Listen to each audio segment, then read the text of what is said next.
वाहिगुरू जी का खालसा वाहिगुरू जी की फतेह। TV 84 ਦੇ ਸਾਰੇ ਦਰਸ਼ਕ ਤੇ ਸਰੋਤੇ ਜਿਹੜੇ ਇਸ ਵਕਤ ਸਾਡੇ ਨਾਲ ਨਾਰਥ ਅਮਰੀਕਾ ਦੇ ਵਿੱਚੋਂ ਜੁੜੇ ਹੋਏ ਆ ਜਾਂ ਫਿਰ ਸੋਸ਼ਲ ਮੀਡੀਆ ਦੇ ਰਾਹੀਂ ਦੁਨੀਆ ਭਰ ਦੇ ਵਿੱਚ ਸਾਨੂੰ ਦੇਖ ਰਹੇ ਆ, ਉਹਨਾਂ ਸਾਰਿਆਂ ਦਾ ਮੈਂ ਅਮਰਵੀਰ ਸਿੰਘ ਅੱਜ TV 84 ਦੇ ਇਸ ਗੁਫ਼ਤਗੂ ਪ੍ਰੋਗਰਾਮ ਦੇ ਵਿੱਚ ਤੁਹਾਡਾ ਸਭ ਦਾ ਸਵਾਗਤ ਕਰਦਾ। व्यूअर्स ਅਸੀਂ ਪਿਛਲੇ ਦਿਨਾਂ ਦੇ ਵਿੱਚ ਦੇਖਿਆ ਕਿ ਕਸ਼ਮੀਰ ਦੇ ਵਿੱਚ ਜਿਹੜੇ ਹਾਲਾਤ ਬਣੇ ਹੋਏ ਆ, ਕਸ਼ਮੀਰ ਦਾ ਜਿਵੇਂ ਕਨੈਕਸ਼ਨ ਪੂਰੀ ਦੁਨੀਆ ਨਾਲੋਂ ਕੱਟਿਆ ਹੋਇਆ ਤੇ ਉੱਥੇ ਕਿਵੇਂ ਜਿਹੜਾ ਕਰਫਿਊ ਲਾਇਆ ਹੋਇਆ ਉਹਦੇ ਨਾਲ ਜਿਹੜੇ ਹਾਲਾਤ ਨੇ ਕਸ਼ਮੀਰੀਆਂ ਦੇ ਉਹ ਵੱਧ ਤੋਂ ਬੱਤਰ ਹੁੰਦੇ ਨਜ਼ਰ ਆ ਰਹੇ ਨੇ। ਕਸ਼ਮੀਰ ਕੰਪਲੀਟਲੀ ਕੱਟ ਆਫ ਹੋਇਆ ਜਿਹੜੇ ਕਸ਼ਮੀਰੀ ਪਰਿਵਾਰ ਹੋਣ, ਵਪਾਰੀ ਹੋਣ ਜਾਂ ਕਸ਼ਮੀਰੀ ਜਿਹੜੇ ਸਟੂਡੈਂਟਸ ਹੈਗੇ ਆ ਭਾਰਤ ਭਰ ਦੇ ਵਿੱਚ ਦਿੱਲੀ ਤੋਂ ਲੈ ਕੇ ਬੰਗਲੌਰ ਤੱਕ ਜਾਂ ਹੋਰ ਸੂਬਿਆਂ ਦੇ ਵਿੱਚ ਮਹਾਰਾਸ਼ਟਰ ਤੋਂ ਲੈ ਕੇ ਸਾਊਥ ਇੰਡੀਅਨ ਦੀਆਂ ਜਿਹੜੀਆਂ ਸਟੇਟਾਂ ਹੈਗੀਆਂ ਨੇ ਉੱਥੇ ਵਸਦੇ ਆ, ਉਹਨਾਂ ਦੇ ਮਨਾਂ ਦੀ ਸਥਿਤੀ ਇਸ ਵਕਤ ਕੀ ਹੈ ਇਹਦਾ ਅੰਦਾਜ਼ਾ ਲਾਉਣਾ ਵੀ ਇਸ ਵਕਤ ਮੁਸ਼ਕਿਲ ਹੈ, ਕਿਉਂਕਿ ਉਹਨਾਂ ਦੇ ਘਰਦਿਆਂ ਤੱਕ, ਉਹਨਾਂ ਦੇ ਘਰਾਂ ਤੱਕ ਪਹੁੰਚ ਨਹੀਂ ਹੋ ਰਹੀ, ਕੋਈ ਵੀ ਕਨੈਕਸ਼ਨ ਨਹੀਂ ਬਣ ਰਿਹਾ, ਉਹਨਾਂ ਨੂੰ ਆਪਸ ਦੇ ਵਿੱਚ ਇਹ ਵੀ ਪਤਾ ਨਹੀਂ ਲੱਗ ਰਿਹਾ ਵੀ ਉਹ ਠੀਕ ਠਾਕ ਨੇ, ਸੁਰੱਖਿਅਤ ਨੇ ਜਾਂ ਨਹੀਂ। ਸੋ ਇਹਨਾਂ ਹਾਲਾਤਾਂ ਦੇ ਵਿੱਚ ਜਿੱਥੇ ਇੱਕ ਵੱਡਾ ਫੈਕਟਰ ਜਿਹੜਾ ਦੇਖਣ ਨੂੰ ਮਿਲਿਆ ਉਹ ਇਹ ਹੈ ਕਿ ਪੰਜਾਬ ਜਿਹੜਾ ਸੂਬਾ ਹੈ, ਜਿਹੜੀ ਸਿੱਖ ਕੌਮ ਹੈ, ਉਹਦੇ ਵਿੱਚੋਂ ਮੈਜੋਰਿਟੀ ਇਸ ਵਕਤ ਬਹੁਤਾਤ ਜਿਹੜੀ ਹੈ ਉਹ ਕਹੀ ਜਾ ਸਕਦੀ ਹੈ ਕਿ ਪੰਜਾਬੀ ਜਿਹੜੇ ਸਿੱਖ ਕੌਮ ਹੈ ਉਹਨਾਂ ਨੇ ਹਾਂ ਦਾ ਨਾਰਾ ਮਾਰਿਆ ਕਸ਼ਮੀਰੀਆਂ ਦੇ ਹੱਕ ਦੇ ਵਿੱਚ। ਸਰਬੱਤ ਖਾਲਸਾ 2015 ਦੇ ਜਿਹੜੇ ਥਾਪੇ ਜਥੇਦਾਰ ਨੇ ਜਗਤਾਰ ਸਿੰਘ ਹਵਾਰਾ ਹੋਣ ਜਾਂ ਜਿਹੜੇ ਸਰਕਾਰੀ ਜਥੇਦਾਰ ਨੇ ਅਕਾਲ ਤਖਤ ਦੇ ਹਰਪ੍ਰੀਤ ਸਿੰਘ ਉਹ ਹੋਣ, ਪੰਜਾਬ ਦੇ ਮੁੱਖ ਮੰਤਰੀ ਹੋਣ, ਪੰਜਾਬ ਦੀਆਂ ਸਿਆਸੀ ਜਿਹੜੀਆਂ ਜਮਾਤਾਂ ਨੇ ਉਹ ਹੋਣ, ਪੰਥਕ ਜਥੇਬੰਦੀਆਂ ਹੋਣ, ਕਿਸਾਨ ਯੂਨੀਅਨਾਂ ਹੋਣ ਜਾਂ ਸਟੂਡੈਂਟ ਆਰਗੇਨਾਈਜੇਸ਼ਨਸ ਹੋਣ, ਸਾਰਿਆਂ ਨੇ ਕਸ਼ਮੀਰੀਆਂ ਦੀ ਹਮਾਇਤ ਦਾ ਐਲਾਨ ਕੀਤਾ। ਸੋ ਇਹਨਾਂ ਹੀ ਜਿਹੜੇ ਇਹ ਹਾਲਾਤ ਇਸ ਵਕਤ ਬਣੇ ਹੋਏ ਨੇ, ਇਹਨਾਂ ਹਾਲਾਤਾਂ ਦੇ ਵਿੱਚ ਅਸੀਂ 2 ਦਿਨ ਪਹਿਲਾਂ ਦੀ ਗੱਲ ਹੈਗੀ ਹੈ ਕਿ ਜਿਹੜੇ ਦਿੱਲੀ ਦੇ ਸਿੱਖ ਹੈਗੇ ਆ ਉਹਨਾਂ ਵੱਲੋਂ ਇਕੱਠੇ ਹੋ ਕੇ ਸਿੱਖ ਫਲਸਫੇ ਨੂੰ ਮੁੱਖ ਰੱਖਦਿਆਂ, ਸਿੱਖ ਸਿਧਾਂਤ ਨੂੰ ਮੁੱਖ ਰੱਖਦਿਆਂ ਜਿਹੜੀਆਂ ਕਸ਼ਮੀਰੀ ਔਰਤਾਂ ਦੇ ਖਿਲਾਫ ਭਾਰਤ ਦੇ ਵਿੱਚ ਜਿਹੜੇ ਟਵੀਟਸ ਕੀਤੇ ਜਾ ਰਹੇ ਆ ਜਾਂ ਜਿਹੜੀ ਇੱਕ ਨੈਗੇਟਿਵ ਕੈਂਪੇਨ ਦੇਖਣ ਨੂੰ ਮਿਲ ਰਹੀ ਹੈ ਉਹਨੂੰ ਠੱਲਣ ਦੇ ਲਈ ਜਾਂ ਉਹਦੇ ਖਿਲਾਫ ਕਸ਼ਮੀਰੀਆਂ ਦੀ ਮਦਦ ਤੇ ਦਿੱਲੀ ਦੇ ਸਿੱਖ ਜਿਹੜੇ ਨੇ ਉਹ ਨਿਤਰੇ ਨੇ। ਮਹਾਰਾਸ਼ਟਰ ਤੇ ਆਲੇ ਦੁਆਲੇ ਦੇ ਜਿਹੜੇ ਇਲਾਕੇ ਹੈਗੇ ਆ ਉੱਥੋਂ ਤਕਰੀਬਨ ਜਿਹੜੀ ਖਬਰ ਸਾਡੇ ਤੱਕ ਪਹੁੰਚੀ ਹੈ 32 ਜਿਹੜੀਆਂ ਕਸ਼ਮੀਰੀ ਕੁੜੀਆਂ ਨੇ ਉਹਨਾਂ ਨੂੰ ਉੱਥੋਂ ਰੈਸਕਿਊ ਕਰਕੇ ਬਚਾ ਕੇ ਜਹਾਜ਼ ਦੀਆਂ ਟਿਕਟਾਂ ਲੈ ਕੇ ਉਹਨਾਂ ਨੂੰ ਕਸ਼ਮੀਰ ਉਹਨਾਂ ਦੇ ਘਰਾਂ ਤੱਕ ਪਹੁੰਚਾਇਆ ਗਿਆ ਜਿਹੜੇ ਦਿੱਲੀ ਦੇ ਸਿੱਖ ਹੈਗੇ ਨੇ ਉਹਨਾਂ ਵੱਲੋਂ। ਸੋ ਜਿਹੜਾ ਇਹ ਇੱਕ ਚੰਗਾ ਜੈਸਚਰ ਦੇਖਣ ਨੂੰ ਮਿਲਿਆ, ਇੱਕ ਕਦਮ ਕਸ਼ਮੀਰੀਆਂ ਦੇ ਹੱਕ ਦੇ ਵਿੱਚ ਸਿੱਖਾਂ ਵੱਲੋਂ ਜਿਹੜਾ ਪੁੱਟਿਆ ਗਿਆ, ਉਹਨਾਂ ਸਿੱਖਾਂ ਦੇ ਨਾਲ ਉਹਨਾਂ ਸਿੱਖਾਂ ਵੱਲੋਂ ਜਿਹੜਾ ਇਹ ਕਦਮ ਚੁੱਕਿਆ ਗਿਆ ਉਹਨਾਂ ਦੇ ਵਿੱਚੋਂ ਇੱਕ ਸਰਦਾਰ ਹਰਮਿੰਦਰ ਸਿੰਘ ਜਿਹੜੇ ਕਿ ਦਿੱਲੀ ਦੇ ਵਿੱਚ ਬੇਸਡ ਹੈਗੇ ਨੇ, ਜਿਨ੍ਹਾਂ ਵੱਲੋਂ ਇਹ ਸਿੱਖ ਜਿਹੜੀਆਂ ਕਸ਼ਮੀਰੀ ਕੁੜੀਆਂ ਨੇ, ਔਰਤਾਂ ਨੇ, ਉਹਨਾਂ ਨੂੰ ਸਹੀ ਸਲਾਮਤ ਸੁਰੱਖਿਅਤ ਕਸ਼ਮੀਰ ਪਹੁੰਚਾਉਣ ਦਾ ਜਿਹੜਾ ਅਮਲ ਹੈ ਉਹ ਕੀਤਾ ਗਿਆ। ਉਹਨਾਂ ਦੇ ਨਾਲ ਅਸੀਂ ਅੱਜ ਇਸ ਗੱਲਬਾਤ ਤੇ ਰਾਬਤਾ ਕਾਇਮ ਕਰਾਂਗੇ ਕਿ ਉਹਨਾਂ ਨੇ ਕੀ ਸੋਚ ਕੇ, ਕੀ ਸਮਝ ਕੇ, ਕਿਸ ਮੋਟਿਵ ਦੇ ਨਾਲ ਇਹ ਕੀਤਾ ਤੇ ਹਾਲਾਤ ਜਦੋਂ ਕਸ਼ਮੀਰ ਜਾ ਕੇ ਆਏ ਨੇ ਇਸ ਵਕਤ ਕਸ਼ਮੀਰ ਦੇ ਵਿੱਚ ਹਾਲਾਤ ਕੀ ਬਣੇ ਹੋਏ ਆ। ਸੋ ਇਹ ਸਾਰੀ ਗੱਲਬਾਤ ਦੇ ਲਈ ਅੱਜ ਸਾਡੇ ਨਾਲ ਦਿੱਲੀ ਤੋਂ ਸਰਦਾਰ ਹਰਮਿੰਦਰ ਸਿੰਘ ਸਾਡੇ ਨਾਲ ਫੋਨ ਬਣੇ ਹੋਏ ਆ। ਸੋ ਆਓ ਉਹਨਾਂ ਨਾਲ ਅੱਜ ਅਸੀਂ ਇਸ ਗੱਲਬਾਤ ਦੀ ਸ਼ੁਰੂਆਤ ਕਰਦੇ ਹਾਂ। ਹਰਮਿੰਦਰ ਸਿੰਘ ਜੀ, ਤੁਹਾਡਾ ਸਵਾਗਤ ਹੈ ਜੀ। ਵਾਹਿਗੁਰੂ ਜੀ ਕਾ ਖਾਲਸਾ ਵਾਹਿਗੁਰੂ ਜੀ ਕੀ ਫਤਿਹ। ਹਰਮਿੰਦਰ ਸਿੰਘ ਜੀ, ਸ਼ੁਰੂਆਤੀ ਦੌਰ ਦੇ ਵਿੱਚ ਤਾਂ ਮੈਂ ਜਿਵੇਂ ਜਿਹੜਾ ਇਹ ਕਦਮ ਚੁੱਕਿਆ ਗਿਆ, ਜਿੱਥੇ ਅਸੀਂ TV 84 ਵੱਲੋਂ ਇਸ ਪਲੇਟਫਾਰਮ ਵੱਲੋਂ ਤੁਹਾਨੂੰ ਵਧਾਈ ਦਿੰਦੇ ਹਾਂ ਕਿ ਜਿੱਥੇ ਕਸ਼ਮੀਰੀਆਂ ਦੇ ਹੱਕ ਦੇ ਵਿੱਚ ਸਾਰਿਆਂ ਵੱਲੋਂ ਹਾਂ ਦਾ ਨਾਰਾ ਮਾਰਿਆ ਜਾ ਰਿਹਾ, ਤੁਸੀਂ ਅਮਲੀ ਜਾਮਾ ਪਹਿਨਾਉਂਦਿਆਂ ਜਿਹੜਾ ਇਹ ਕਦਮ ਚੁੱਕਿਆ, ਮੈਂ ਥੋੜ੍ਹੇ ਜਿਹੇ ਵੇਰਵੇ ਜਾਣਨੇ ਚਾਹੂੰਗਾ ਕਿੱਦਾਂ ਦੇ ਹਾਲਾਤ ਸੀ, ਜਿਨ੍ਹਾਂ ਹਾਲਾਤਾਂ ਦੇ ਵਿੱਚ ਕਸ਼ਮੀਰੀ ਔਰਤਾਂ, ਕੁੜੀਆਂ ਇਹ ਉੱਥੇ ਹੈ ਸਨ ਤੇ ਤੁਸੀਂ ਕਿਵੇਂ ਉਹਨਾਂ ਨੂੰ ਕਸ਼ਮੀਰ ਉਹਨਾਂ ਦੇ ਘਰਾਂ ਤੱਕ ਪਹੁੰਚਾ ਕੇ ਆਏ ਹੋ।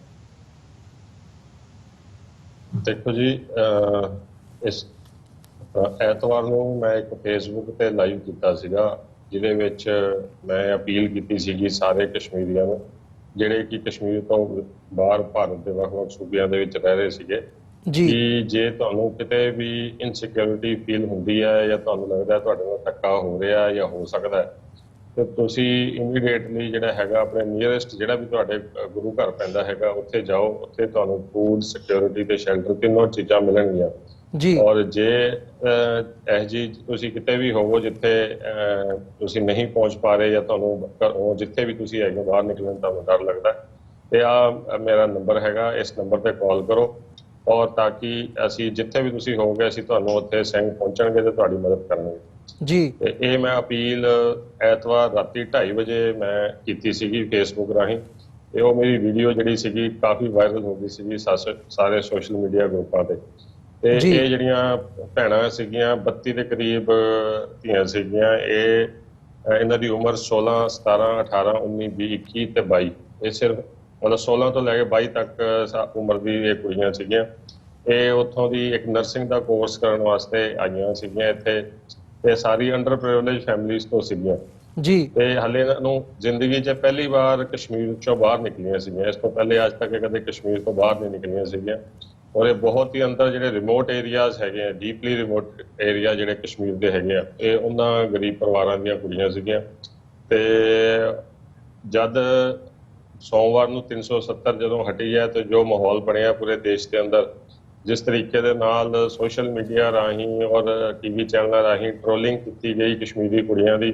ਉਹਨਾਂ ਬਾਰੇ ਗਲਤ ਤਰੀਕੇ ਦੀ ਟਿੱਪਣੀਆਂ ਕੀਤੀਆਂ ਗਈਆਂ ਔਰ ਇੱਕ ਇਹੋ ਜਿਹਾ ਮਾਹੌਲ ਬਣਾ ਦਿੱਤਾ ਗਿਆ ਜਿਵੇਂ ਕਿ 84 ਦੇ ਵਿੱਚ ਸਿੱਖਾਂ ਦੇ ਖਿਲਾਫ ਮਾਹੌਲ ਬਣਿਆ ਸੀਗਾ ਬਿਲਕੁਲ ਔਰ ਜਿਸ ਤਰੀਕੇ ਦੇ ਨਾਲ ਸਾਡੀਆਂ ਧੀਆਂ ਭੈਣਾਂ ਦੀ ਬੇਪਤੀ ਕੀਤੀ ਗਈ ਸੀਗੀ ਕਤਲੇਆਮ ਹੋਇਆ ਸੀਗਾ ਇੱਕ ਪੂਰਾ ਬਿਲਕੁਲ ਉਹੋ ਜਿਹੀ ਇੱਕ ਭੂਮਿਕਾ ਸੋਸ਼ਲ ਮੀਡੀਆ ਤੇ ਫੇਸਬੁੱਕ ਤੇ ਟੀਵੀ ਚੈਨਲਾਂ ਰਾਹੀਂ ਬਣਾ ਦਿੱਤੀ ਗਈ ਐਂਟੀ ਕਸ਼ਮੀਰੀ ਇੱਕ ਤਰ੍ਹਾਂ ਦੀ ਇੱਕ ਸੈਂਟੀਮੈਂਟ ਜਾਂ ਉੱਥੇ ਜਿਹੜੀ ਕਸ਼ਮੀਰੀ ਭੈਣਾਂ ਦੇ ਖਿਲਾਫ ਬਈ ਉਹਨਾਂ ਨਾਲ ਵਿਆਹ ਕਰਾਂਗੇ ਉਹਨਾਂ ਦਾ ਸਸੁਰਾਲ ਬਣਾਵਾਂਗੇ ਉਹਨਾਂ ਨੂੰ ਇੱਧਰ ਲਿਆਵਾਂਗੇ ਈਵਨ ਚੀਫ ਮਿਨਿਸਟਰ ਹਰਿਆਣਾ ਦਾ ਵੀ ਤੁਸੀਂ ਦੇਖੋ ਕਿਹੋ ਜਿਹਾ ਬਿਆਨ ਆਇਆ ਹੈਗਾ ਜੀ ਤੇ ਬਿਲਕੁਲ ਇਸ ਕਰਕੇ ਉਹ ਕੁੜੀਆਂ ਪਹਿਲਾਂ ਹੀ ਦਹਿਸ਼ਤ ਸੀਗੀਆਂ ਉਸ ਤੋਂ ਬਾਅਦ ਇਹ ਟ੍ਰੋਲਿੰਗ ਤੋਂ ਬਾਅਦ ਹੋਰ ਜ਼ਿਆਦਾ ਪੈਨਿਕ ਹੋ ਗਈਆਂ ਤੇ ਉਹਨਾਂ ਨੇ ਮੈਨੂੰ ਸੰਪਰਕ ਕੀਤਾ ਮੰਗਲਵਾਰ ਨੂੰ ਕਿ ਸੋਮਵਾਰ ਨੂੰ ਜਿਸ ਦਿਨ ਉਹ ਧਾਰਾ ਹਟੀ ਸੀ ਉਸ ਤੋਂ ਅਗਲੇ ਦਿਨ ਸਵੇਰੇ 8 ਵਜੇ ਉਹਨਾਂ ਦੀ ਜਿਹੜੀ ਸੁਪਰਵਾਈਜ਼ਰ ਸੀਗੀ ਰੁਕਈਆ ਕੁੜੀ ਜੀ ਉਹਦਾ ਤਾਂ ਮੈਨੂੰ ਫੋਨ ਆਇਆ ਵੀ ਅਸੀਂ ਏਦਾਂ ਕਰਕੇ ਰੋਂਦੀ ਪਈ ਸੀਗੀ ਕਿ ਅਸੀਂ ਇੱਥੇ ਫਸ ਗਏ ਹਾਂ ਅਸੀਂ 2 ਦਿਨਾਂ ਤੋਂ ਰੋਟੀ ਨਹੀਂ ਖਾਧੀ ਤੇ ਪਲੀਜ਼ ਸਾਨੂੰ ਜਲਦੀ ਤੋਂ ਜਲਦੀ ਇੱਥੋਂ ਆਪਣੇ ਘਰਾਂ 'ਚ ਪਹੁੰਚਾਓ ਅਸੀਂ ਇੱਥੇ ਨਹੀਂ ਮਰਨਾ ਚਾਹੁੰਦੇ ਅਸੀਂ ਆਪਣੇ ਘਰ ਜਾ ਕੇ ਮਰਨਾ ਚਾਹੁੰਦੇ ਤਾਂ ਇਸ ਤਰੀਕੇ ਦੀਆਂ ਜੋ ਉਹਨਾਂ ਨੂੰ ਮੈਂ ਕਾਫੀ ਸਮਝਾਇਆ ਲੇਕਿਨ ਉਹ ਕਹਿੰਦੇ ਨਹੀਂ ਅਸੀਂ ਇੱਥੇ ਇਨਸਿਕਿਉਰ ਫੀਲ ਕਰ ਰਹੇ ਜੀ ਤੇ ਫਿਰ ਦਾਸ ਨੇ ਉਸ ਤੋਂ ਬਾਅਦ ਫਿਰ ਸੰਗਤ ਨੂੰ ਅਪੀਲ ਕੀਤੀ ਬਈ ਇਹ 32 ਕੁੜੀਆਂ ਨੂੰ ਅਸੀਂ ਇਹਨਾਂ ਦਾ ਘਰੋਂ ਘਰੀ ਪਹੁੰਚਾਈਏ ਤੇ ਸੰਗਤ ਨੇ ਪੂਰਨ ਸਹਿਯੋਗ ਦਿੱਤਾ ਔਰ ਸੰਗਤ ਦੇ ਸਹਿਯੋਗ ਕਰਕੇ ਉਹਨਾਂ ਦੀਆਂ 32 ਟਿਕਟਾਂ ਹੋਈਆਂ ਔਰ ਉਹਨਾਂ ਨੂੰ ਫਿਰ ਅਸੀਂ ਉੱਥੇ ਸ਼੍ਰੀਨਗਰ ਲੈ ਕੇ ਗਏ ਪੂਨੇ ਤੋਂ ਤੇ ਉਸ ਤੋਂ ਬਾਅਦ ਫਿਰ ਅੱਗੇ ਉਹਨਾਂ ਨੂੰ ਆਪਾਂ ਘਰੀ ਪਹੁੰਚਾਇਆ ਜੀ ਤੇ ਜਿਹੜੇ ਸਾਡੇ ਦਰਸ਼ਕ ਹੈਗੇ ਆ ਮੈਂ ਦੱਸ ਦਿਆਂ ਇਸ ਜਿਹੜਾ ਇਹ ਦਿੱਲੀ ਪੂਨੇ ਤੋਂ ਸ਼੍ਰੀਨਗਰ ਲੈ ਕੇ ਜਾਣਾ ਤੇ ਘਰੋਂ ਘਰੀ ਪਹੁੰਚਾਉਣ ਦਾ ਇੱਕ ਜਿਹੜਾ ਅਮਲ ਕੀਤਾ ਗਿਆ ਇਹਦੀਆਂ ਜਿਹੜੀਆਂ ਪਿਕਚਰਸ ਜਿੰਨੀਆਂ ਸਾਡੇ ਤੱਕ ਪਹੁੰਚ ਸਕੀਆਂ ਨੇ ਉਹ ਵੀ ਅਸੀਂ ਸਕਰੀਨ ਤੇ ਨਾਲ ਦੀ ਨਾਲ ਜਿਹੜੀਆਂ ਨੇ ਦਰਸ਼ਕ ਇਸ ਵਕਤ ਦੇਖ ਰਹੇ ਨੇ ਸੋ ਜਿਹੜੀ ਗੱਲ ਹਰਮਿੰਦਰ ਸਿੰਘ ਜੀ ਕਰੀਏ ਵੀ ਸਿੱਖਾਂ ਦੀ ਜੇ ਮਤਲਬ ਇਹ ਸਾਰੇ ਪਾਰਟ ਨੂੰ ਦੇਖਣਾ ਹੋਵੇ ਸਿੱਖ ਕੌਮ ਵੱਲੋਂ ਇਹਨਾਂ ਸਾਰੇ ਹਾਲਾਤਾਂ ਦੇ ਵਿੱਚ ਇਹਨਾਂ ਸਾਰੇ ਦਿਨਾਂ ਦੇ ਵਿੱਚ ਸਿਰਫ ਸਿੱਖ ਕੌਮ ਹੈ ਜਾਂ ਪੰਜਾਬ ਹੈ ਜਿਨੇ ਕਸ਼ਮੀਰੀਆਂ ਦੇ ਹੱਕ ਦੇ ਵਿੱਚ ਹਾਂ ਦਾ ਨਾਰਾ ਮਾਰਿਆ ਜਾਂ ਕਸ਼ਮੀਰੀਆਂ ਦੇ ਨਾਲ ਜਿਹੜੇ ਖਲੋਤੇ ਨੇ ਬਾਕੀ ਸਾਰੇ ਭਾਰਤ ਦੇ ਤੁਸੀਂ ਚੀਫ ਮਿਨਿਸਟਰ ਖੱਟੜ ਦੀ ਗੱਲ ਕੀਤੀ ਹੈ ਜਾਂ ਬਾਕੀ ਟ੍ਰੋਲਿੰਗ ਦੀ ਗੱਲ ਕੀਤੀ ਹੈ ਉਹ ਦੂਜੇ ਪਾਸੇ ਅਸੀਂ ਉਹ ਸ਼ਬਦਾਵਲੀ ਵੀ ਨਹੀਂ ਇਹਨਾਂ ਮਤਲਬ ਇਸ ਪਲੇਟਫਾਰਮ ਤੋਂ ਮੈਂ ਵਰਤਣੀ ਚਾਹੁੰਦਾ ਜਿੱਦਾਂ ਦੀ ਸ਼ਬਦਾਵਲੀ ਕਸ਼ਮੀਰੀ ਔਰਤਾਂ ਦੇ ਲਈ ਕੁੜੀਆਂ ਦੇ ਲਈ ਵਰਤੀ ਗਈ ਹੈ ਉਹਨਾਂ ਦਾ ਟ੍ਰੋਲ ਬਣਾਇਆ ਗਿਆ ਸੋ ਜਿਹੜੀ ਇਹ ਇਨਸਪੀਰੇਸ਼ਨ ਹੈ ਇਹਦੇ ਵਿੱਚ ਤੁਸੀਂ ਜਥੇਦਾਰ ਹਵਾਰਾ ਦੇ ਨਾਲ ਵੀ ਤੁਹਾਡਾ ਜਿਹੜਾ ਸਬੰਧ ਹੈ ਸੋ ਉਹਨਾਂ ਦਾ ਵੀ ਇੱਕ ਸੰਦੇਸ਼ ਸੀ ਸੋ ਕੀ ਕਹਿਣਾ ਚਾਹੋਗੇ ਇਸ ਬਾਰੇ ਜਦੋਂ ਅਸੀਂ ਕਹਿੰਦੇ ਆ ਵੀ ਸਿੱਖਾਂ ਵੱਲੋਂ ਹੀ ਇਕਲੌਤੇ ਤੌਰ ਤੇ ਕਸ਼ਮੀਰੀਆਂ ਦਾ ਜਿਹੜਾ ਹੈ ਉਹਨਾਂ ਦਾ ਸਮਰਥਨ ਦੇ ਵਿੱਚ ਆ ਕੇ ਖੜੇ ਆ ਬਿਲਕੁਲ ਜੀ ਬਿਲਕੁਲ ਜਥੇਦਾਰ ਹਵਾਰਾ ਸਾਹਿਬ ਨਾਲ ਬਹੁਤ ਲੰਬਾ ਸਮੇਂ ਤੋਂ ਦਾਸ ਮੁਲਾਕਾਤਾਂ ਕਰ ਰਿਹਾ ਤੇ ਇਹ ਇੱਕ ਸਿੱਖ ਦਾ ਫਰਜ਼ ਹੈ ਕਿ ਉਹ ਕਿਤੇ ਵੀ ਕਿਸੇ ਵੀ ਧੀ ਭੈਣ ਦੇ ਨਾਲ ਧੱਕਾ ਹੋਵੇ ਭਾਵੇਂ ਕਿਸੇ ਧਰਮ ਦੀ ਹੋਵੇ ਤੇ ਉਹ ਜਥੇਦਾਰ ਸਾਹਿਬ ਵੱਲੋਂ ਤੇ ਸਾਡੇ ਗੁਰੂ ਸਾਹਿਬਾਨਾਂ ਵੱਲੋਂ ਸਾਰਿਆਂ ਵੱਲੋਂ ਜਿਹੜਾ ਇਹ ਸਾਡਾ ਪੁਰਾਤਨ ਇਤਿਹਾਸ ਵੀ ਇਹੀ ਦੱਸਦਾ ਹੈ ਕਿ ਜਦੋਂ ਵੀ ਕਿਸੇ ਵੀ ਧੀ ਭੈਣ ਨਾਲ ਕਿਸੇ ਨਾਲ ਵੀ ਧੱਕਾ ਹੋਇਆ ਤੇ ਖਾਲਸਾ ਉੱਤੇ ਖੜਾ ਹੋਇਆ ਤੇ ਉਹਨਾਂ ਹੀ ਪੂਰਨਿਆਂ ਤੇ ਪਹਿਰਾ ਦਿੰਦੇ ਹੋਏ ਅਸੀਂ ਜਿਹੜਾ ਹੈਗਾ ਇਹ ਸੇਵਾ ਜਿਹੜੀ ਗੁਰੂ ਸਾਹਿਬ ਨੇ ਸਾਡੀ ਝੋਲੀ ਪਾਈ ਤੇ ਜਿਹੜਾ ਜਥੇਦਾਰ ਹਵਾਰਾ ਸਾਹਿਬ ਦਾ ਵੀ ਹੁਕਮ ਸੀਗਾ ਕਿ ਕਿਤੇ ਵੀ ਜੇ ਕੋਈ ਕਸ਼ਮੀਰੀ ਕੁੜੀ ਜਾਂ ਕਿਸੇ ਵੀ ਧੀ ਭੈਣ ਦੇ ਨਾਲ ਕਿਤੇ ਕੋਈ ਧੱਕਾ ਹੁੰਦਾ ਤੇ ਸਾਨੂੰ ਉਹਦੇ ਨਾਲ ਖੜਨਾ ਚਾਹੀਦਾ ਹੈਗਾ ਤੇ ਔਰ ਉਹਦੇ ਵਿੱਚ ਜਿਹੜੀ ਜਥੇਦਾਰ ਸਾਹਿਬ ਦੀ ਬਣਾਈ ਹੋਈ 21 ਮੈਂਬਰੀ ਕਮੇਟੀ ਹੈਗੀ ਆ ਉਹਨਾਂ ਨੇ ਵੀ ਇਸ ਚੀਜ਼ ਦਾ ਪੂਰਾ ਇਹਦੇ ਬਾਰੇ ਜਿਹੜਾ ਹੈਗਾ ਸਾਥ ਦਿੱਤਾ ਤੇ ਦਾਸ ਮੈਂ ਉਸ 21 ਮੈਂਬਰੀ ਦਾ ਕਮੇਟੀ ਦਾ ਮੈਂਬਰ ਵੀ ਹੈਗਾ। ਤੇ ਅਸੀਂ ਪੂਰੀ ਸੰਗਤ ਨੂੰ ਇਹ ਅਪੀਲ ਕੀਤੀ ਕਿ ਆਪਾਂ ਜਲਦੀ ਤੋਂ ਜਲਦੀ ਇਹਨੂੰ ਪਹੁੰਚਾਈਏ, ਕਿਉਂਕਿ ਇਹਦੇ ਵਿੱਚ ਬੜੀ ਸਾਰੀ ਪ੍ਰੋਬਲਮਸ ਆ ਰਹੀਆਂ ਸੀਗੀਆਂ। ਦਾਸ ਨੇ ਜੋ ਟਿਕਟਾਂ ਬੁੱਕ ਕਰਾਉਣੀਆਂ, 32 ਟਿਕਟਾਂ ਬੁੱਕ ਕਰਾਉਣੀਆਂ, ਉਹ ਬਹੁਤ ਇੱਕ ਚੈਲੰਜ ਸੀਗਾ। ਔਰ ਸਭ ਤੋਂ ਮੇਨ ਚੈਲੰਜ ਇਹ ਸੀਗਾ ਕਿ ਅਸੀਂ ਸਾਰੀਆਂ ਕੁੜੀਆਂ ਨੂੰ ਇੱਕ ਸਾਥ ਲੈ ਕੇ ਜਾਣਾ ਚਾਹੁੰਦੇ ਸੀਗੇ। ਅੱਧੇ ਅੱਧੇ ਕਰਕੇ ਅਸੀਂ ਨਹੀਂ ਲੈ ਕੇ ਜਾਣਾ ਚਾਹੁੰਦੇ ਸੀ, ਕਿਉਂਕਿ ਉੱਥੇ ਕੋਈ ਵੀ ਕੁੜੀ, ਸਾਰੀਆਂ ਆਪਸ 'ਚ ਬਹੁਤ ਕਲੋਜ਼ਲੀ ਜੁੜੀਆਂ ਹੋਈਆਂ ਸੀ। ਕੁਝ ਭੈਣਾਂ ਵੀ ਸੀਗੀਆਂ,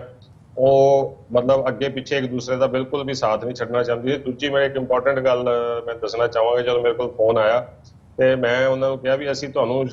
ਪੂਨੇ ਤੋਂ ਸ਼੍ਰੀਨਗਰ ਤੱਕ ਪਹੁੰਚਾ ਦਾਂਗੇ ਬਾਈ ਏਅਰ। ਅੱਗੇ ਸ਼੍ਰੀਨਗਰ ਤੋਂ ਤੁਸੀਂ ਆਪਣੇ ਘਰ ਕਿੱਦਾਂ ਜਾਓਗੇ? ਜੀ। ਤੇ ਕਿਉਂਕਿ ਉੱਥੇ ਦਾ ਸਾਰਾ ਕਰਫਿਊ ਲੱਗਿਆ, ਸਾਰਾ ਉੱਥੇ ਮੂਵਮੈਂਟ ਬੰਦ ਹੈਗੀ ਹੈ, ਨੈਟਵਰਕ ਬੰਦ ਹੈਗਾ, ਸਭ ਕੁਝ। ਤੇ ਉਹਨਾਂ ਦੀ ਜਿਹੜੀ ਸੁਪਰਵਾਈਜ਼ਰ ਸੀਗੀ, ਉਹਨਾਂ ਨੇ ਕਿਹਾ ਕਿ ਅਸੀਂ ਉੱਥੇ ਆਰਮੀ ਦੇ ਨਾਲ,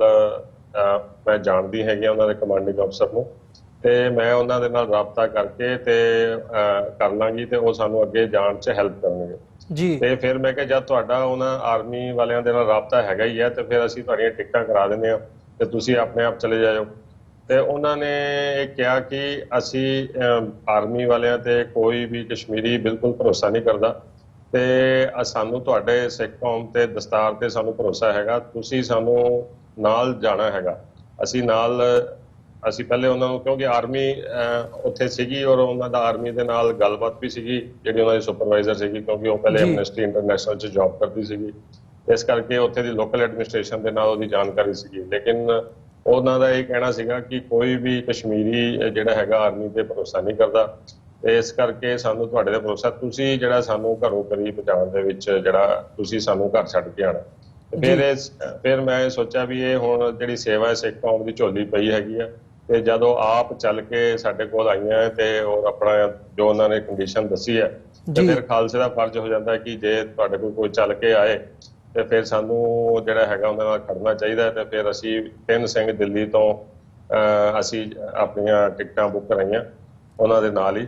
ਤੇ ਕਿਉਂਕਿ ਸਾਰੀਆਂ ਅਲੱਗ-ਅਲੱਗ ਡਾਇਰੈਕਸ਼ਨ 'ਚ ਸੀਗੀਆਂ, 5 ਡਿਸਟ੍ਰਿਕਟ ਦੀਆਂ ਉਹ ਕੁੜੀਆਂ ਸੀਗੀਆਂ, ਸਾਰੀ ਡਿਟੇਲ ਸਾਨੂੰ ਉਹਨਾਂ ਨੇ ਭੇਜਤੀ ਸੀਗੀ, ਉਹ ਸਾਰੀਆਂ ਅਲੱਗ-ਅਲੱਗ ਡਾਇਰੈਕਸ਼ਨਾਂ 'ਚ ਸੀਗੀਆਂ, ਉਹ ਸਾਰਿਆਂ ਨੂੰ ਇੱਕ ਸਾਥ ਛੱਡਣਾ ਸੀਗਾ। ਤੇ ਇਸ ਕਰਕੇ ਫਿਰ ਅਸੀਂ ਇੱਧਰੋਂ 3 ਸਿੰਘ ਗਏ, ਹਰ ਇੱਕ ਸਿੰਘ ਜਿਹੜਾ ਹੈਗਾ ਇੱਕ ਗੱਡੀ 'ਚ ਜਾਂਦਾ ਸੀਗਾ, ਔਰ ਅਲੱਗ-ਅਲੱਗ ਡਾਇਰੈਕਸ਼ਨ ਦੇ ਵਿੱਚ ਅਸੀਂ ਫਿਰ ਉਹਨਾਂ ਨੂੰ ਉੱਥੇ ਛੱਡ ਕੇ ਆਏ ਹਾਂ। ਜਿਹੜੀ ਉੱਥੇ ਟੈਕਸੀਜ਼ ਜਿਹੜੀ ਸੀਗੀ, ਸਾਨੂੰ ਉੱਥੇ ਲੋਕਲੀ ਆਰਮੀ ਦਾ ਬਹੁਤ ਸਪੋਰਟ ਮਿਲਿਆ। ਕੁੜੀ ਨੇ ਜਿਹੜੀ ਆ ਉਹਨਾਂ ਦੀ ਸੁਪਰਵਾਈਜ਼ਰ ਸੀਗੀ, ਉਹਨਾਂ ਨੇ ਆਰਮੀ ਵਾਲਿਆਂ ਨੂੰ ਉੱਥੇ 에ਅਰਪੋਰਟ ਤੇ ਜਾ ਕੇ ਕੰਟੈਕਟ ਕੀਤਾ। ਆਰਮੀ ਵਾਲਿਆਂ ਨੇ ਫਿਰ ਆਪਣੀ ਉੱਥੇ ਗੱਡੀ ਭੇਜੀ ਤੇ ਆਪਣੇ ਬੰਦੇ ਵੀ ਭੇਜੇ ਸਿਵਲ ਡਰੈਸ ਦੇ ਵਿੱਚ, ਕਿਉਂਕਿ ਉੱਥੇ ਸਿਵਲ ਡਰੈਸ 'ਚ ਆਰਮੀ ਦੀ ਡਰੈਸ ਪਾ ਕੇ ਆਰਮੀ ਵਾਲੇ ਉੱਥੇ ਮੂਵ ਨਹੀਂ ਕਰ ਸਕਦੇ ਵਿਦਆਊਟ ਵੈਪਨ, ਕਿਉਂਕਿ ਉੱਥੇ ਬਹੁਤ ਰਿਸਕ ਫੈਕਟਰ ਬਹੁਤ ਹਾਈ ਹੈਗਾ। ਤੇ ਸਿਵਲ ਡਰੈਸ 'ਚ ਆਰਮੀ ਵਾਲੇ ਆਏ ਔਰ ਉਹਨਾਂ ਨੇ ਫਟਾਫਟ ਸਾਨੂੰ ਕਿਹਾ ਵੀ ਤੁਸੀਂ ਜਿਹੜਾ ਇੱਥੋਂ ਦੀ ਨਿਕਲੋ, ਤੇ ਜਿੱਥੇ ਜਿੱਥੇ ਜਾਣਾ ਉਹਨਾਂ ਨੇ ਟੈਕਸੀ ਸਾਨੂੰ ਕਰਕੇ ਦਿੱਤੀ। ਲੇਕਿਨ ਬਹੁਤ ਸਾਰੀ ਇਹੋ ਜਿਹੀ ਥਾਵਾਂ ਸੀਗੀਆਂ ਜਿੱਥੇ ਕਿ ਆਰਮੀ ਦੀ ਇੱਕ ਲਿਮਿਟ ਹੁੰਦੀ ਹੈਗੀ, ਉਸ ਤੋਂ ਅੱਗੇ ਉਹ ਨਹੀਂ ਜਾ ਸਕਦੇ ਸਿਕਿਉਰਿਟੀ ਕੰਸਰਨ ਦੇ ਨਾਲ। ਤੇ ਉਹਨਾਂ ਨੇ ਕਿਹਾ ਕਿ ਇਸ ਤੋਂ ਅੱਗੇ ਅਸੀਂ ਨਹੀਂ ਜਾ ਪਾਵਾਂਗੇ, ਤੇ ਤੁਸੀਂ ਆਪਣੇ ਰਿਸਕ ਤੇ ਲੈ ਕੇ ਜਾਣਾ ਚਾਹੁੰਦੇ ਹੋ ਤਾਂ ਲੈ ਜਾਓ, ਲੇਕਿਨ ਅਸੀਂ ਇਸ ਤੋਂ ਅੱਗੇ ਨਹੀਂ ਜਾਵਾਂਗੇ ਕਿਉਂਕਿ ਸਾਨੂੰ ਆਰਡਰ ਨਹੀਂ ਹੈਗਾ। ਮਤਲਬ ਤੁਸੀਂ ਜਿਹੜੀਆਂ ਉਹ 32 ਔਰਤਾਂ ਕੁੜੀਆਂ ਸੀ, ਉਹਨਾਂ ਨੂੰ ਤੁਸੀਂ ਘਰੋਂ ਘਰੀ ਸ਼੍ਰੀਨਗਰ ਤੋਂ ਬਾਅਦ ਉੱਥੇ 에ਅਰਪੋਰਟ ਤੋਂ ਬਾਅਦ ਛੱਡ ਕੇ ਆਏ ਉਹਨਾਂ ਦੇ ਘਰਾਂ ਤੱਕ? ਹਾਂਜੀ, ਔਰ ਉਹ ਗੁਰੂ ਸਾਹਿਬ ਦਾ ਨਾਮ ਲੈ ਕੇ ਅਸੀਂ ਅੱਗੇ ਵਧੇ ਹੈਗੇ ਆ, ਕਿਉਂਕਿ ਉਹ ਏਰੀਆ ਇਹੋ ਜਿਹੇ ਹੈਗੇ ਜਿੱਥੇ ਕਿ ਆਰਮੀ ਬਿਲਕੁਲ ਨਹੀਂ ਜਾਂਦੀ, ਨਾ ਹੀ ਉੱਥੇ ਦਾ ਕੋਈ ਜਿਹੜਾ ਲੋਕਲ ਟੈਕਸੀ ਡਰਾਈਵਰ ਹੈਗਾ ਉਹ ਉੱਥੇ ਜਾਣ ਨੂੰ ਤਿਆਰ ਸੀਗਾ ਕੋਈ ਵੀ। ਤੇ ਬੜੀ ਮੁਸ਼ਕਿਲ ਨਾਲ ਸਾਨੂੰ ਇੱਕ ਜਿਹੜਾ ਡਰਾਈਵਰ ਜਿਹੜਾ ਆਰਮੀ ਨੇ ਪ੍ਰੋਵਾਈਡ ਕੀਤਾ, ਜਿਹੜਾ ਕਿ ਅਸੀਂ ਉਹਨੂੰ ਬਹੁਤ ਮਿੰਨਤਾਂ ਤਰਲੇ ਕੀਤੀਆਂ, ਤੇ ਉਸ ਤੋਂ ਬਾਅਦ ਉਹ ਐਗਰੀ ਹੋਇਆ ਜਾਣ ਵਾਸਤੇ। ਬਹੁਤ ਦਲੇਰ ਸੀਗਾ ਉਹ ਬੰਦਾ, ਤੇ ਉਹਦੇ ਜਿਸ ਕਰਕੇ ਸਾਨੂੰ ਟੈਕਸੀ ਮਿਲੀ ਜਿਹਦੇ ਵਿੱਚ ਅਸੀਂ ਉਹਨਾਂ ਕੁੜੀਆਂ ਨੂੰ ਉੱਥੇ ਛੱਡ ਕੇ ਆਏ ਹਾਂ ਜਿੱਥੇ ਕੋਈ ਵੀ ਜਾਣ ਨੂੰ ਤਿਆਰ ਨਹੀਂ। ਜੀ, ਹਰਮਿੰਦਰ ਸਿੰਘ ਜੀ, ਇੱਕ ਹੋਰ ਗੱਲ ਜਿਵੇਂ ਅਸੀਂ ਦੇਖਦੇ ਹਾਂ ਕਿ ਜਿਵੇਂ ਕਸ਼ਮੀਰ ਕੰਪਲੀਟਲੀ ਕੱਟ ਆਫ ਹੈ, ਜਿਹੜੀਆਂ ਫੈਮਿਲੀਜ਼ ਬਾਹਰ ਨੇ ਕਸ਼ਮੀਰੀਆਂ ਦੀਆਂ, ਸਟੂਡੈਂਟਸ ਹੋਣ, ਵਪਾਰੀ ਹੋਣ, ਉਹ ਬਾਹਰ ਹੀ ਨੇ, ਉਹਨਾਂ ਦਾ ਰਾਬਤਾ ਨਹੀਂ ਹੋ ਪਾ ਰਿਹਾ। ਜਦੋਂ ਤੁਸੀਂ ਗਏ ਹੋ ਇਹਨਾਂ ਬੱਚੀਆਂ ਨੂੰ ਲੈ ਕੇ, ਉਹਨਾਂ ਦੇ ਘਰੋਂ ਘਰੀ ਛੱਡ ਕੇ ਆਏ, ਉਹਨਾਂ ਦੇ ਪਰਿਵਾਰਾਂ ਦੇ ਨਾਲ ਉਹਨਾਂ ਦਾ ਮੇਲ ਹੋਇਆ, ਤਾਂ ਕਿੱਦਾਂ ਦੇ ਹਾਲਾਤ ਸੀ ਉੱਥੇ ਕਸ਼ਮੀਰ ਦੇ ਵਿੱਚ? ਤੇ ਖਾਸ ਤੌਰ ਤੇ ਜਦੋਂ ਪਰਿਵਾਰਾਂ ਦਾ ਆਪਣੇ ਪਰਿਵਾਰਾਂ ਦੇ ਵਿੱਚ ਗਈਆਂ ਨੇ, ਉੱਥੇ ਕਿੱਦਾਂ ਦਾ ਮਾਹੌਲ, ਕਿਵੇਂ ਦਾ ਦੇਖਣ ਨੂੰ ਮਿਲਿਆ? ਤੁਹਾਡਾ ਕੀ ਐਕਸਪੀਰੀਅੰਸ ਹੈ ਪਰਸਨਲੀ? ਦੇਖੋ, ਜਿਸ ਵੀ ਘਰ 'ਚ ਅਸੀਂ ਗਏ ਆ, ਕਿਉਂਕਿ ਸਾਰਾ ਕਮਿਊਨੀਕੇਸ਼ਨ ਬੰਦ ਹੈ, ਕੋਈ ਕਿਸੇ ਨਾਲ ਗੱਲ ਨਹੀਂ ਕਰ ਪਾ ਰਿਹਾ। ਉੱਥੇ ਮਤਲਬ ਹਰ ਮਾਂ ਜਿਹੜੀ ਹੈਗੀ ਹੈ ਉਹ ਮੁਸੱਲਾ ਵਿਛਾ ਕੇ ਤੇ ਉਹ ਨਮਾਜ਼ ਪੜ੍ਹਦੀ ਪਈ ਸਾਨੂੰ ਮਿਲੀ ਹੈਗੀ ਆ। ਔਰ ਉਹ ਮਾਵਾਂ ਧੀਆਂ ਐਵੇਂ ਜੱਫੀਆਂ ਪਾ ਕੇ ਰੋਈਆਂ। ਬੜਾ ਉਹ ਇਮੋਸ਼ਨਲ ਸੀਨ ਸੀਗਾ। ਜਿਹੜੀ ਸਾਨੂੰ ਉਹਨਾਂ ਨੇ ਕਿਹਾ ਕਿ ਜਿਹੜਾ ਤੁਸੀਂ ਸਾਨੂੰ ਈਦ ਦਾ ਗਿਫਟ ਜਿਹੜਾ ਸਿੱਖ ਕੌਮ ਨੇ ਸਾਨੂੰ ਦਿੱਤਾ ਹੈਗਾ, ਇਸ ਤੋਂ ਵਧੀਆ ਗਿਫਟ ਸਾਡੇ ਵਾਸਤੇ ਕੋਈ ਨਹੀਂ ਹੋ ਸਕਦਾ ਕਿ ਸਾਡੇ ਬੱਚੇ ਜਿਹੜੇ ਹੈਗੇ ਆ ਸਾਡੇ ਕੋਲ ਆ ਗਏ। ਮਾਵਾਂ ਧੀਆਂ ਜੱਫੀਆਂ ਪਾ ਪਾ ਕੇ ਪੂਰਾ ਪਰਿਵਾਰ ਰੋਇਆ ਹੈਗਾ। ਤੇ ਬਹੁਤ ਇਹੋ ਜਿਹੇ ਮੂਮੈਂਟ ਸੀਗੇ, ਉਹ ਅਸੀਂ ਆਪਣਾ ਕਵਰ ਨਹੀਂ ਕਰ ਪਾਏ, ਸਾਡੇ ਨਾਲ ਕੋਈ ਮੀਡੀਆ ਵਾਲਾ ਨਹੀਂ ਸੀਗਾ। ਤੇ ਸਾਡਾ ਜਿੰਨਾ ਕੁ ਅਸੀਂ ਥੋੜਾ ਬਹੁਤ ਆਪਣੇ ਕੈਮਰਿਆਂ ਤੇ ਕਰ ਪਾਏ ਉਹ ਅਸੀਂ ਕੀਤਾ। ਲੇਕਿਨ ਬਹੁਤ ਇਹੋ ਜਿਹੇ ਮੂਮੈਂਟ ਸੀਗੇ, ਇਮੋਸ਼ਨਲ ਮੂਮੈਂਟ ਸੀਗੇ ਜਿਹੜੇ ਅਸੀਂ ਕੈਪਚਰ ਨਹੀਂ ਕਰ ਪਾਏ। ਲੇਕਿਨ ਸਾਰੇ ਦੇ ਸਾਰੇ ਪਰਿਵਾਰਾਂ ਦਾ ਇੱਕੋ ਹੀ ਹਾਲ ਸੀਗਾ। ਉਹਨਾਂ ਨੇ ਬਿਲਕੁਲ ਉਹਨਾਂ ਨੇ ਉਮੀਦ ਛੱਡੀ ਹੋਈ ਸੀਗੀ। ਉਹ ਵਿਚਾਰੇ ਉੱਥੇ ਬੈਠ ਕੇ ਸੋਚ ਰਹੇ ਸੀਗੇ ਕਿ ਸਾਡੀਆਂ ਕੁੜੀਆਂ ਦਾ ਕੀ ਹਾਲ ਹੋਏਗਾ, ਉਹ ਕਿੱਦਾਂ ਆਉਣਗੀਆਂ, ਕਿੱਦਾਂ ਕੌਣ ਛੱਡ ਕੇ ਜਾਏਗਾ, ਉਹਨਾਂ ਨੂੰ ਕੁਝ ਨਹੀਂ ਪਤਾ ਸੀਗਾ। ਤੇ ਉਹ ਸਿਰਫ ਉਹ ਕਹਿੰਦੇ ਸਾਨੂੰ ਕੁਝ ਵੀ ਸਾਡੇ ਕੰਟਰੋਲ 'ਚ ਨਹੀਂ ਸੀਗਾ ਤੇ ਅਸੀਂ ਸਿਰਫ ਨਮਾਜ਼ ਹੀ ਪੜ੍ਹ ਰਹੇ ਸੀਗੇ। ਔਰ ਹਰ ਘਰ ਦੇ ਅੰਦਰ ਦੁਆਵਾਂ ਉਹ ਕਰਦੇ ਪਏ ਸੀ ਵੀ ਸਾਡੀਆਂ ਕੁੜੀਆਂ ਜਿਹੜੀਆਂ ਹੈਗੀਆਂ ਠੀਕ ਠਾਕ ਆਪਣੇ ਘਰ ਪਹੁੰਚ ਜਾਣ। ਤੇ ਸਾਰਿਆਂ ਦੀਆਂ ਸਾਡੇ ਨਾਲ ਜਿਹੜੀ ਗੁਰੂ ਸਾਹਿਬ ਦੀ ਕਿਰਪਾ ਸੀਗੀ ਤੇ ਜਿਹੜੀਆਂ ਅਰਦਾਸਾਂ ਸੰਗਤ ਦੀਆਂ ਸਾਨੂੰ ਮਿਲੀਆਂ ਸੀਗੀਆਂ, ਜਿਹੜੀਆਂ ਸੀਸਾਂ ਮਿਲੀਆਂ ਸੀਗੀਆਂ, ਉਹਦੇ ਕਰਕੇ ਜਿਹੜਾ ਕਾਰਜ ਜਿਹੜਾ ਨਿਰਵਿਘਨ ਜਿਹੜਾ ਸੰਪੂਰਨ ਹੋਇਆ। ਤੇ ਸਾਰੀਆਂ ਵਿਦਆਊਟ ਕਿਸੇ ਨੂੰ ਕੋਈ ਤੱਤੀ ਵਾਹ ਨਹੀਂ ਲੱਗੀ। ਔਰ ਅਸੀਂ ਸਾਰਿਆਂ ਨੂੰ ਘਰ ਘਰ ਪਹੁੰਚਾਉਣ ਦੇ ਵਿੱਚ ਕਾਮਯਾਬ ਹੋਏ ਸੰਗਤ ਦੀ ਅਸੀਸ ਸਦਕਾ ਜੀ। ਤੇ ਇਹਦੇ ਵਿੱਚ ਜਦੋਂ ਅਸੀਂ ਦੇਖਦੇ ਹਾਂ ਓਵਰਆਲ, ਜੇ ਦੇਖਣਾ ਹੋਵੇ ਸਿੱਖਾਂ ਦੀ ਤੇ ਮੁਸਲਮਾਨਾਂ ਦੀ, ਜਦੋਂ ਅਸੀਂ ਸਾਂਝ ਦੀ ਗੱਲ ਕਰਦੇ ਹਾਂ, ਇੱਕ ਸੁਨੇਹਾ ਜਿਵੇਂ ਤੁਸੀਂ ਕਿਹਾ ਵੀ ਈਦ ਦੇ ਮੌਕੇ ਦੇ ਉੱਤੇ ਸਾਰੇ ਪਰਿਵਾਰਾਂ ਵੱਲੋਂ ਕਿਹਾ ਗਿਆ ਕਿ ਤੁਸੀਂ ਬੜਾ ਚੰਗਾ ਇੱਕ ਗਿਫਟ ਦਿੱਤਾ ਤੇ ਇਹਦੇ ਨਾਲੋਂ ਵਧੀਆ ਸਾਨੂੰ ਤੋਹਫਾ ਹੋਰ ਕੋਈ ਨਹੀਂ ਹੋ ਸਕਦਾ। ਇਸ ਵਕਤ ਦੇਖਣ ਨੂੰ ਮਿਲ ਰਿਹਾ ਹੈ ਕਿ ਪੰਜਾਬ ਦੇ ਵਿੱਚੋਂ ਇਦਾਂ ਦੀ ਹੀ ਆਵਾਜ਼ ਉੱਠ ਰਹੀ ਹੈ। ਤੇ ਈਵਨ ਅੱਜ ਦੀ ਜਿਹੜੀ ਲੇਟੈਸਟ ਉਹ ਹੈਗੀ ਹੈ ਖਬਰ, ਉਹਦੇ ਵਿੱਚ ਇਹ ਵੀ ਹੈ ਵੀ ਸ਼੍ਰੋਮਣੀ ਗੁਰਦੁਆਰਾ ਪ੍ਰਬੰਧਕ ਕਮੇਟੀ ਵੱਲੋਂ ਵੀ ਜਿਹੜੇ ਗੁਰਦੁਆਰਾ ਸਾਹਿਬਾਨ ਨੇ ਉਹਨਾਂ ਦੇ ਦਰਵਾਜ਼ੇ ਖੋਲ੍ਹੇ ਹੋਏ ਆ ਤੇ ਵੈਲਕਮ ਕੀਤਾ ਜਾ ਰਿਹਾ ਹੈ ਵੀ ਜਿਸ ਵੀ ਕਿਸੇ ਵੀਰ ਨੂੰ, ਭੈਣ ਨੂੰ, ਕਸ਼ਮੀਰੀ ਨੂੰ ਲੋੜ ਹੋਵੇ ਉਹ ਗੁਰਦੁਆਰਿਆਂ ਤੱਕ ਪਹੁੰਚ ਕਰੇ। ਤੇ ਗੁਰਦੁਆਰੇ ਜਿਹੜੇ ਹੈਗੇ ਆ ਉਹ ਇੱਕ ਸ਼ੈਲਟਰ ਦੇ ਤੌਰ ਤੇ ਕੰਮ ਕਰਨਗੇ ਇਸ ਵਕਤ ਕਸ਼ਮੀਰੀਆਂ ਦੇ ਲਈ ਭਾਰਤ ਭਰ ਦੇ ਵਿੱਚ। ਤੇ ਫਿਰ ਉਹੀ ਜੋ ਤੁਸੀਂ ਜਿਹਦੀ ਸ਼ੁਰੂਆਤ ਕੀਤੀ ਹੈ, ਉਹੀ ਜਿਹੜੇ ਅਮਲ ਹੈਗੇ ਆ ਅੱਗੇ ਦੁਹਰਾਏ ਜਾਣਗੇ। ਸੋ ਇਸ ਜਿਹੜਾ ਇਹ ਸਾਰਾ ਘਟਨਾਕ੍ਰਮ ਚੱਲ ਰਿਹਾ, ਇਹਨੂੰ ਮੁੱਖ ਰੱਖਦਿਆਂ ਸਿੱਖ ਕੌਮ ਨੂੰ ਤੁਸੀਂ ਕੀ ਕਹਿਣਾ ਚਾਹੋਗੇ ਸਿੱਖ ਫਲਸਫੇ ਦੇ ਨਜ਼ਰੀਏ ਤੋਂ, ਜਾਂ ਇਸ ਸਾਰੇ ਪਾਰਟ ਨੂੰ ਮੁੱਖ ਰੱਖਦਿਆਂ? ਦੇਖੋ, ਜਿਹੜਾ ਸਿੱਖ ਮੈਂ ਕਈਆਂ ਨਾਲ ਸਾਰੇ ਰਾਹ ਸਾਡੀ ਗੱਲਬਾਤ ਹੁੰਦੀ ਰਹੀ ਹੈ ਕਿ ਅਸੀਂ ਵੀ ਇਸੇ ਭਾਰਤ ਦੇ ਵਿੱਚ ਅਸੀਂ ਪੈਦਾ ਹੋਏ ਹਾਂ। ਔਰ ਪੰਜਾਬ ਦੀ ਧਰਤੀ ਤੇ ਜੋ ਗੁਰੂ ਸਾਹਿਬ ਨੇ ਜੋ ਗੁੜਤੀ ਸਿੱਖ ਕੌਮ ਨੂੰ ਦਿੱਤੀ ਹੈ, ਉਸ ਗੁੜਤੀ ਨੇ ਸਾਡਾ ਸਾਰਾ ਇੱਕ DNA ਚੇਂਜ ਕਰਕੇ ਰੱਖ ਦਿੱਤਾ ਹੈਗਾ। ਕਿਉਂਕਿ ਅਸੀਂ ਵੀ ਇਸੇ ਧਰਤੀ ਤੋਂ ਹੈਗੇ ਹਾਂ। ਹੋਰ ਵੀ ਬਹੁਤ ਜਿਹੜੀਆਂ ਕੌਮਾਂ ਇਸ ਧਰਤੀ ਤੇ ਪੈਦਾ ਹੋਈਆਂ, ਲੇਕਿਨ ਜੋ ਫਲਸਫਾ, ਜੋ ਜਜ਼ਬਾ ਸਿੱਖਾਂ ਨੂੰ ਗੁਰੂ ਸਾਹਿਬ ਨੇ ਦਿੱਤਾ ਹੈ, ਉਹਦੇ ਕਰਕੇ ਅਸੀਂ ਸਾਰੇ ਇੱਕ ਚਲਦੀ ਫਿਰਦੀ ਗੌਰਮੈਂਟ ਹੈਗੇ ਆ। ਜੋ ਕੰਮ ਗੌਰਮੈਂਟ ਨੂੰ ਕਰਨੇ ਚਾਹੀਦੇ ਹੈਗੇ ਆ, ਕਿਉਂਕਿ ਫੂਡ, ਸ਼ੈਲਟਰ, ਸਿਕਿਉਰਿਟੀ, ਡਿਗਨਿਟੀ, ਇਹ ਸਾਰੀਆਂ ਚੀਜ਼ਾਂ ਨੂੰ ਇਨਸ਼ੋਰ ਸਰਕਾਰਾਂ ਕਰਦੀਆਂ, ਦੁਨੀਆ ਦੇ ਸੰਵਿਧਾਨ ਕਰਦੇ ਆ। ਲੇਕਿਨ ਇਹ ਸਾਰੀਆਂ ਚੀਜ਼ਾਂ ਸਰਬੱਤ ਦਾ ਭਲਾ, ਆਪਣਾ ਵੂਮਨ ਐਮਪਾਵਰਮੈਂਟ ਤੇ ਕਿਸੇ ਨਾਲ ਨਾ ਡਰਨਾ, ਨਾ ਕਿਸੇ ਨੂੰ ਡਰਾਉਣਾ, ਤੇ ਇਹ ਸਾਰੀਆਂ ਚੀਜ਼ਾਂ ਜਿਹੜੀਆਂ ਹੈਗੀਆਂ ਸਾਡੇ ਅੰਦਰ ਇਨਬਿਲਟ ਹੈਗੀਆਂ। ਤੇ ਜਿਹੜੀ ਇਹ ਚੀਜ਼ਾਂ ਹੈਗੀਆਂ ਉਹ ਜਿਹੜੀ ਸੰਗਤ ਹੈਗੀ ਹੈ, ਇਹ ਸਾਰੇ ਸਿੱਖਾਂ ਦੇ ਅੰਦਰ ਇਨਬਿਲਟ ਹੈਗੀ ਹੈ। ਤੇ ਇਹ ਚੀਜ਼ਾਂ ਸਾਨੂੰ ਜਿਹੜੀਆਂ ਹੈਗੀਆਂ ਗੁਰੂ ਘਰ ਤੋਂ ਪਿੱਛੋਂ ਮਿਲੀਆਂ ਹੈਗੀਆਂ। ਤੇ ਸਾਨੂੰ ਇਸ ਚੀਜ਼ ਦਾ ਬਹੁਤ ਮਾਣ ਫੀਲ ਹੁੰਦਾ ਹੈ ਤੇ ਸਾਨੂੰ proud to be Sikh feel ਹੁੰਦਾ ਕਿ ਅਸੀਂ ਕੋਈ ਵੀ ਇਹੋ ਜਿਹਾ ਉਹ ਸਿਚੁਏਸ਼ਨ ਕ੍ਰੀਏਟ ਹੁੰਦੀ ਹੈ ਜਿੱਥੇ ਸਰਕਾਰਾਂ ਸਾਡੇ ਖਿਲਾਫ ਵੀ ਹੋ ਜਾਂਦੀਆਂ ਜਿਵੇਂ ਪਿੱਛੇ ਜਦੋਂ ਉੱਥੇ ਜਿਹੜੇ ਰੋਹਿੰਗਿਆ ਮੁਸਲਮਾਨ ਨਾਲ ਕਿੰਨਾ ਬੁਰਾ ਹੋਇਆ ਸੀਗਾ ਉੱਥੇ, ਜੀ ਸਾਰੀ ਭਾਰਤ ਸਰਕਾਰ ਜਿਹੜੀ ਹੈਗੀ ਹੈ, ਜਿਹੜਾ ਨੈਰੇਟਿਵ ਜਿਹੜਾ ਹੈਗਾ ਉਹ ਐਂਟੀ ਉਹ ਚੱਲ ਰਿਹਾ ਸੀਗਾ ਰੋਹਿੰਗਿਆਸ ਤੇ ਉਦੋਂ ਜਦੋਂ ਖਾਲਸਾ ਉੱਥੇ ਪਹੁੰਚਿਆ, ਉੱਥੇ ਲੰਗਰ ਲਾਇਆ ਔਰ ਉਹਨਾਂ ਦੀ ਜਿਹੜੀ ਹੈਗੀ ਆ ਉਸ ਟਾਈਮ ਉਹਨਾਂ ਦੇ ਨਾਲ ਖੜੇ ਹੋਏ ਜਦੋਂ ਪੂਰੀ ਦੁਨੀਆ ਉਹਨਾਂ ਦੇ ਖਿਲਾਫ ਹੋ ਰੱਖੀ ਸੀਗੀ। ਤੇ ਇਹ ਸਾਡੇ ਡੀਐਨਏ ਦੇ ਅੰਦਰ ਇਨਬਿਲਟ ਗੁਰੂ ਸਾਹਿਬਾਨਾਂ ਨੇ ਜੋ ਫਲਸਫਾ ਕੀਤਾ ਹੈਗਾ, ਸਾਨੂੰ ਇਸ ਤੇ ਬਹੁਤ ਮਾਣ ਹੈ ਤੇ ਹਰ ਸਿੱਖ ਨੂੰ proud to be Sikh feel ਹੁੰਦਾ ਹੈਗਾ। ਜੋ ਸਾਨੂੰ ਮਤਲਬ ਕਿਸੇ ਨੂੰ ਦੱਸਣ ਦੀ ਲੋੜ ਨਹੀਂ ਹੈਗੀ ਹੈ ਕਿ ਇਹ ਜੀ ਔਟ ਸਿਚੁਏਸ਼ਨਸ ਦੇ ਵਿੱਚ ਕੀ ਕਰਨਾ ਹੈ। ਸਾਨੂੰ ਇਨਬਿਲਟ ਸਾਡਾ ਜਿਹੜਾ ਡੇਲੀ ਅਸੀਂ ਗੁਰੂ ਘਰ ਜਾਂਦੇ ਆ, ਜੋ ਸਾਡੀ ਪੁਰਾਤਨ ਪਰੰਪਰਾਵਾਂ ਹੈਗੀਆਂ ਉਹ ਸਾਨੂੰ ਗਾਈਡ ਕਰਦੀਆਂ ਕਿ ਇਹ ਜੀ ਸਿਚੁਏਸ਼ਨਸ ਅਸੀਂ ਕੀ ਕਰਨਾ ਹੈਗਾ। ਜੀ ਬਿਲਕੁਲ, ਇਹ ਬੜੀ ਸੋਹਣੀ ਤੁਸੀਂ ਗੱਲ ਕੀਤੀ ਹੈ ਕਿ ਫਲਸਫਾ ਸਾਨੂੰ ਸਾਡਾ ਥਾਟ ਇਹ ਗੱਲ ਦੱਸਦਾ ਕਿ ਅਸੀਂ ਇਦਾਂ ਦੀ ਸਿਚੁਏਸ਼ਨਸ ਦੇ ਵਿੱਚ ਕੀ ਕਰਨਾ ਹੈ। ਸੋ ਹਰਮਿੰਦਰ ਸਿੰਘ ਜੀ, ਤੁਹਾਡਾ ਅਸੀਂ ਜਿੱਥੇ ਧੰਨਵਾਦ ਕਰਦੇ ਹਾਂ TV 84 ਵੱਲੋਂ, ਇਸ ਪਲੇਟਫਾਰਮ ਵੱਲੋਂ, ਤੇ ਉੱਥੇ ਹੀ ਮੈਂ ਸਮਝਦਾ ਕਿ ਇਹ ਇੱਕ ਮੈਸੇਜ ਗਿਆ, ਇੱਕ ਚੰਗਾ ਮੈਸੇਜ ਗਿਆ ਮੁਸਲਮਾਨਾਂ ਨੂੰ ਤੇ ਖਾਸ ਤੌਰ ਤੇ ਕਸ਼ਮੀਰੀਆਂ ਦੇ ਹੱਕ ਦੇ ਵਿੱਚ, ਜਿਹੜਾ ਹਾਂ ਦਾ ਨਾਰਾ ਮਾਰਨ ਦਾ ਇੱਕ ਅਮਲ, ਇੱਕ ਛੋਟਾ ਜਿਹੜਾ ਕਦਮ ਤੁਸੀਂ ਪੁੱਟਿਆ। ਉਮੀਦ ਕਰਦੇ ਹਾਂ ਕਿ ਆਉਣ ਵਾਲੇ ਦਿਨਾਂ ਦੇ ਵਿੱਚ ਜੇ ਸਿਚੁਏਸ਼ਨ ਜਿੱਦਾਂ ਦੀ ਹੈ, ਰੱਬ ਨਾ ਕਰੇ ਇਹਦੇ ਤੋਂ ਖਰਾਬ ਹੋਵੇ, ਪਰ ਫਿਰ ਵੀ ਸਿੱਖ ਕੌਮ ਖੁੱਲੀਆਂ ਬਾਹਾਂ ਦੇ ਨਾਲ ਕਸ਼ਮੀਰੀਆਂ ਦੀ ਮਦਦ ਦੇ ਉੱਤੇ ਆਵੇਗੀ। ਇਹਨਾਂ ਹੀ ਸ਼ਬਦਾਂ ਦੇ ਨਾਲ ਅਸੀਂ ਅੱਜ ਦੇ ਸ਼ੋਅ ਦੇ ਵਿੱਚ ਧੰਨਵਾਦ ਤੁਹਾਡਾ ਕਰਦੇ ਹਾਂ, ਇੱਥੇ ਹੀ ਇਜਾਜ਼ਤ ਚਾਹਾਂਗੇ। ਬਹੁਤ ਬਹੁਤ ਧੰਨਵਾਦ ਜੀ। ਫਤਿਹ ਦੀ ਸਾਂਝ ਪਾਈ ਅੰਤ ਦੇ ਵਿੱਚ। ਵਾਹਿਗੁਰੂ ਜੀ ਕਾ ਖਾਲਸਾ, ਵਾਹਿਗੁਰੂ ਜੀ ਕੀ ਫਤਿਹ। ਵਿਊਅਰਸ, ਉਮੀਦ ਕਰਦੇ ਹਾਂ ਅੱਜ ਦੀ ਜਿਹੜੀ ਇਹ ਸਾਡੀ ਗੱਲਬਾਤ ਸੀ ਦਿੱਲੀ ਤੋਂ ਸਿੱਖ ਐਕਟਿਵਿਸਟ ਸਰਦਾਰ ਹਰਮਿੰਦਰ ਸਿੰਘ ਹੋਰਾਂ ਦੇ ਨਾਲ, ਜਿਨ੍ਹਾਂ ਨੇ ਇੱਕ ਈਦ ਦਾ ਤੋਹਫਾ ਕਿਹਾ ਕਿ ਉਹਨਾਂ ਨੇ ਜਿਹੜੇ ਕਸ਼ਮੀਰੀ ਬੱਚੀਆਂ ਸੀ ਮਹਾਰਾਸ਼ਟਰ ਦੇ ਵਿੱਚ 32 ਦੇ ਕਰੀਬ ਉਹਨਾਂ ਦੀ ਗਿਣਤੀ ਦੱਸੀ ਜਾ ਰਹੀ ਹੈ, ਕਿ ਉਹਨਾਂ ਨੂੰ ਸ੍ਰੀਨਗਰ ਤੋਂ ਫਿਰ ਉਹਨਾਂ ਦੇ ਘਰੋਂ ਘਰ ਉਹਨਾਂ ਨੂੰ ਪਹੁੰਚਾ ਕੇ ਸੁਰੱਖਿਅਤ ਉਹਨਾਂ ਨੂੰ ਪਹੁੰਚਾ ਕੇ ਆਏ ਆ। ਸੋ ਜਿੱਥੇ ਇਹ ਇੱਕ ਚੰਗਾ ਕਦਮ ਹੈ, ਹੁਣ ਸ਼੍ਰੋਮਣੀ ਗੁਰਦੁਆਰਾ ਪ੍ਰਬੰਧਕ ਕਮੇਟੀ ਵੱਲੋਂ ਵੀ ਇਸੇ ਲੀਹ ਦੇ ਉੱਤੇ ਜਿਹੜੇ ਗੁਰਦੁਆਰਾ ਸਾਹਿਬਾਨਾਂ ਦੇ ਸ਼ੈਲਟਰ ਵਜੋਂ ਕੰਮ ਕਰਨ ਦੀ ਜਿਹੜੀ ਗੱਲ ਹੈ ਉਹ ਕੀਤੀ ਗਈ ਹੈ। ਸੋ ਕਿਸੇ ਵੀ ਕਸ਼ਮੀਰੀ ਭੈਣ ਭਰਾ ਨੂੰ ਜ਼ਰੂਰਤ ਹੋਵੇ, ਲੋੜ ਹੋਵੇ, ਉਹ ਸਿੱਖ ਕੌਮ ਤੱਕ ਜਾਂ ਗੁਰਦੁਆਰਿਆਂ ਤੱਕ ਪਹੁੰਚ ਕਰ ਸਕਦੇ ਆ ਤੇ ਉੱਥੋਂ ਕੋਈ ਨਾ ਕੋਈ ਜਿਹੜਾ ਅੱਗੇ ਪ੍ਰਬੰਧ ਹੈ ਉਹ ਕੀਤਾ ਜਾ ਸਕਦਾ। ਸੋ ਇਹਨਾਂ ਹੀ ਸ਼ਬਦਾਂ ਦੇ ਨਾਲ ਅੱਜ ਦੇ ਸ਼ੋਅ ਦੇ ਵਿੱਚ ਅਸੀਂ ਇੱਥੇ ਇਜਾਜ਼ਤ ਚਾਹਾਂਗੇ। ਬਹੁਤ ਬਹੁਤ ਧੰਨਵਾਦ। ਦੁਬਾਰਾ ਫੇਰ ਕੱਲ ਨੂੰ ਤੁਹਾਡੇ ਨਾਲ ਮੁਲਾਕਾਤ ਹੋਵੇਗੀ। ਫਤਿਹ ਦੀ ਸਾਂਝ ਪਾਈਏ। ਵਾਹਿਗੁਰੂ ਜੀ ਕਾ ਖਾਲਸਾ, ਵਾਹਿਗੁਰੂ ਜੀ ਕੀ ਫਤਿਹ।